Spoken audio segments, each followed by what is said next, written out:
And thank you for joining us here on the News at 6. I'm Shira Matsuzawa, and just into the newsroom, we have new details about who is not a suspect in the murders in Moscow.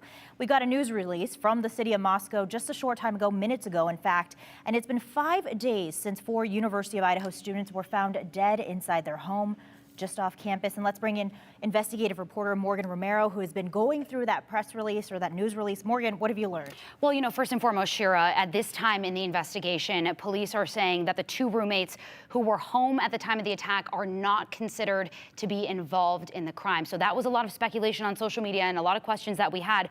We knew they were home when the attack happened. We also knew that they were home when police got there.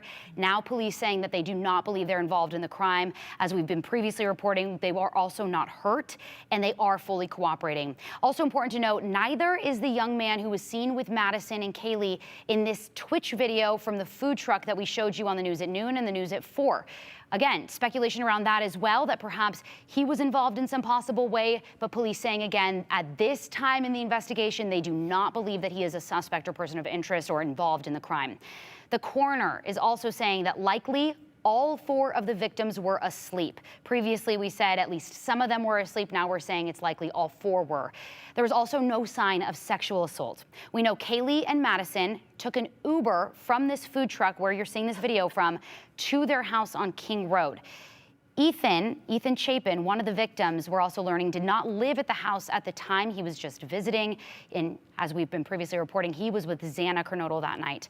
As part of the investigation, detectives took stuff out of 3 dumpsters on King Road near the house to locate any possible evidence.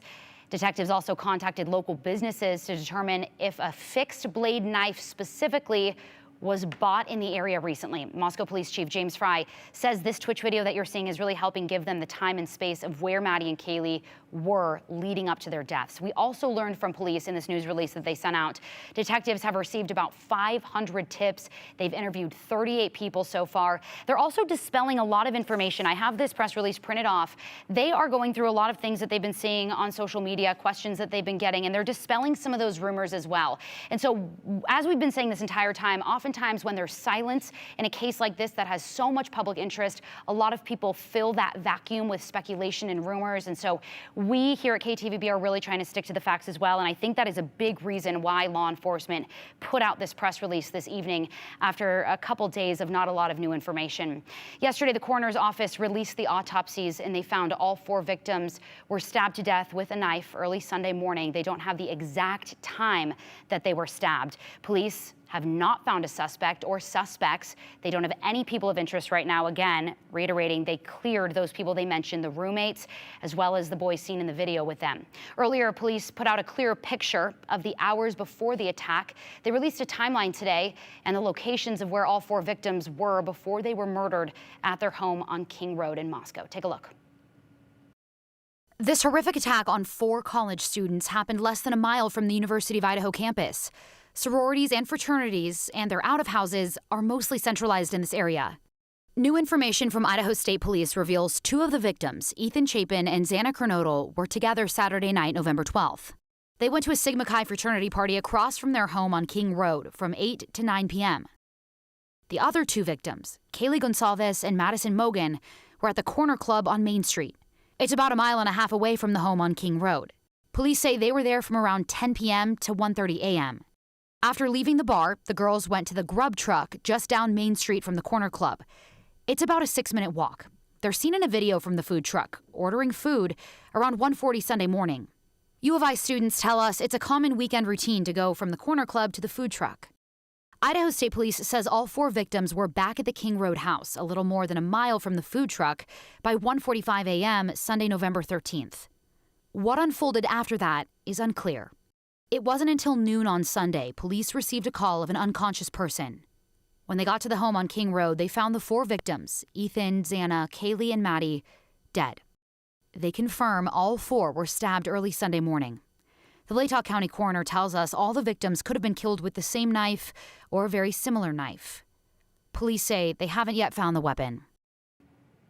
And we're also learning through this press release that the identity of the 911 caller has not been released at this time. We will continue to work towards finding that information. Also, just into the newsroom, the Alumni Relations Organization emailed Vandal alum this evening saying that along with more police presence on campus and in the town of Moscow, the University of Idaho brought on a private security firm to beef up the regular campus security team. And also, any student, employee, or visitor can get a security escort on campus day or night if they're choosing to be there, if they're either waiting until tonight to go home or this weekend, or if they're staying throughout fall break because they can't come home. And again, just to reiterate, police saying they have not identified a person of interest or a suspect yet, but they want anyone near these areas who saw anything suspicious, has any surveillance video, ring cameras perhaps, or can provide any information to call the tip line. That number is right there on your screen. That's 208-883-7180. They also have an email set up.